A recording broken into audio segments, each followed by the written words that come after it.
এই চৈত মাসের দিনে লাঞ্চের থালিতে যদি এরকম এক বাটি লাউ শোল পড়ে, আমার মনে হয় সেটা পারফেক্ট একদম। সেই জন্য দেখে নাও এই লাউ শোল কী করে করবে।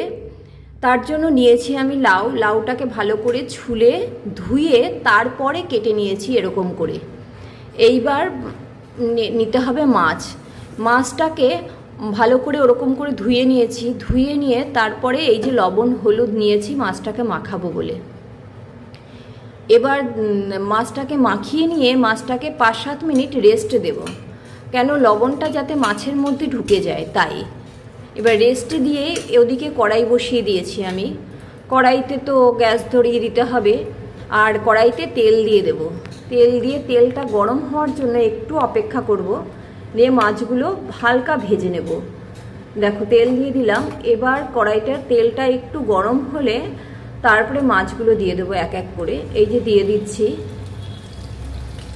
দিয়ে এবার হালকা ভাজবো। কেন হালকা ভাজবো বলছি, লাউয়ের মাছ সবসময় হালকা ভাজতে হয়, কারণ না হলে লাউয়ের টেস্টটা ভালো আসবে না। মাছটা তো লাউয়ের মধ্যে সিদ্ধ হবে, এবার ভাজা হয়ে গেলে মাছটা তো সিদ্ধ হয়েই যায় অলরেডি। সেই কারণে হালকা ভাজলে তার যে সেইটা লাউয়ের মধ্যে যদি সিদ্ধ হয় লাউয়ের টেস্টটা অনেকটা বাড়িয়ে দেয়। আর এটা যেহেতু খুব কম তেলে রান্না করছি আর কম মশলা তো নেই প্রায়, একটুখানি মশলা দেবো শেষে। এই অবস্থায় মাছগুলো এই যে নামিয়ে নিচ্ছি। মাছগুলো দেখো দুপিঠ শুধু লালচে লালচে হয়েছে, মোটামুটি ভাজা হয়েছে। এবার নামিয়ে নিয়ে কড়াইতে দেখো খুব বেশি তেল কিন্তু থাকছে না। এই দেখো মাছগুলো কেমন অবস্থা হয়েছে।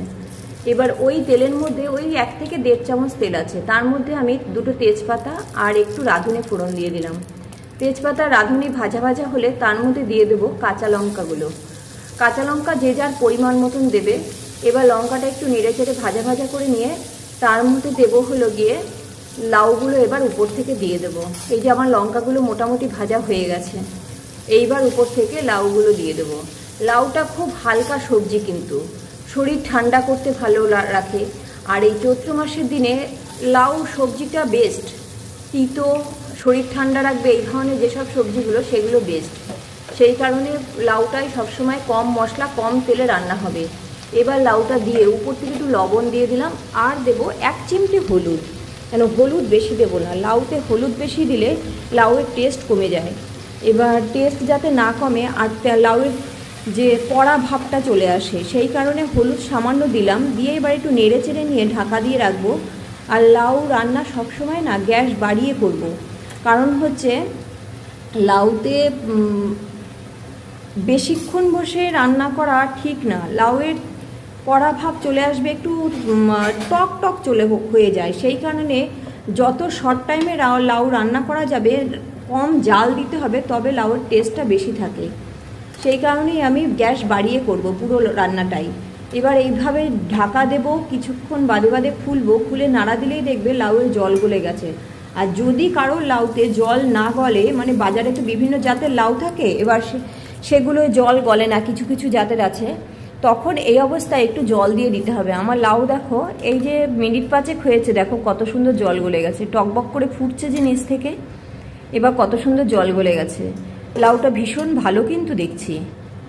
এই লাউগুলো তো না একটু মিষ্টিও হয়, আর যেগুলো দেখবে গোল, বিশেষ করে সেই গোল লাউগুলো না গলে কম। আর এটা আমার হচ্ছে সেই লম্বা যে সবুজ লাউ সেইগুলো। এই অবস্থায় মাছ দিয়ে দেব। মাছগুলো দেখো আমি দিচ্ছি কেমন করে, একটু লাউ দিয়ে ঢাকা দিয়ে দিতে হবে মাছ, কেন উপর দিয়ে দিলে মাছগুলো সিদ্ধ হবে না। সেই কারণে এরকম করে মাছটা তলার দিকে দিয়ে দেবো। খুন্তি দিয়ে লাউ একটু ফাঁকা করে করে দিয়ে দিচ্ছি। দিয়ে এবার ঢাকা দিয়ে দেব। ঢাকা দিয়ে এবার ফুটবে। লাউটা তো সিদ্ধ হয়নি পুরো, এবার সিদ্ধ হতে হবে। আর এই ফুটতে ফুটতে সিদ্ধ হতে হতে তোমরা প্লিজ চ্যানেলটাকে একটু সাবস্ক্রাইব করে দাও, আর ভিডিওটাকে একটা লাইক দিয়ে দাও। তোমাদের একটা লাইক, একটা সাবস্ক্রাইব আমার ভিডিও বানানো এবং আপলোড করার যে আগ্রহ সেটা শতগুণে বাড়িয়ে দেয়। দেখো এই অবস্থায় লাউটাও সিদ্ধ হবে, মাছটাও সিদ্ধ হবে। মোটামুটি লাউটা আমার হয়ে এসছে। এই দেখো আরেকটু হালকা হবে, এই দেখো হালকা আরেকটু হবে, হয়েই গেছে মোটামুটি। এটা রান্না করতে খুব বেশিক্ষণ লাগে না, মিনিট 15 লাগে, মানে খুব বেশিক্ষণ লাগে না। যেহেতু গ্যাসটা পুরোটাই বাড়ানো থাকে তাড়াতাড়ি হয়ে যায়।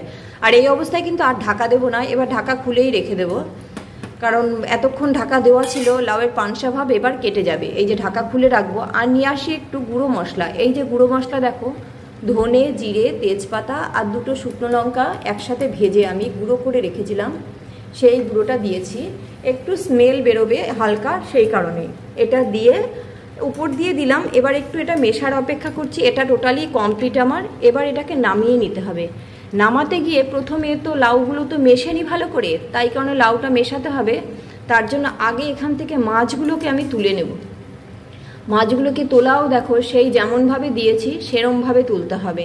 এই খুন্তি দিয়ে এই দেখো মোটা হয়, মানে ঝোলটা কিন্তু যা রয়েছে একটু এই অবস্থায় নামাবো, ঝোল একটু থাকবে আর একটু মিশতে হবে। লাউটা একদমই পাতলা পাতলা রয়েছে ঝোলটা, তাই এবার দেখো মাছগুলো তুলবো। এই যে যেমনভাবে দিয়েছি খুন্তি দিয়ে উল্টে পাল্টে এরকম করে মাছগুলো তুলে নেব।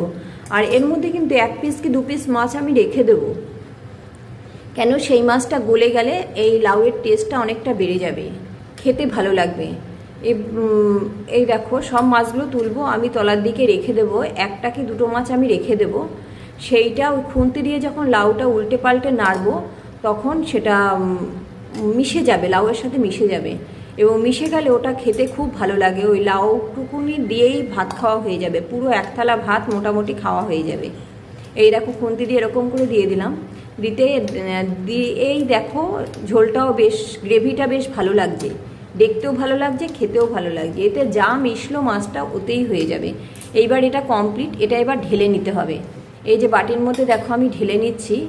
এটা ঢেলে নিয়ে মাছটা তো আলাদা তুলে রেখেছি, মাছটা এর মধ্যে দেব, সেটাও আবার দেখো উপর থেকে দেব। দিলে যে রুক্ষ ভাব থাকবে সেটা যাতে না থাকে, তাই সেটাও আবার এই দেওয়ার সময় মাছগুলো খুন্তি দিয়ে একটু চেপে চেপে লাউয়ের মধ্যে ঢুকিয়ে দেব হালকা হালকা করে। তাহলেই দেখো মাছগুলোও ভালো লাগবে, খেতে ভালো লাগবে, লাউটাও খেতে ভালো লাগবে।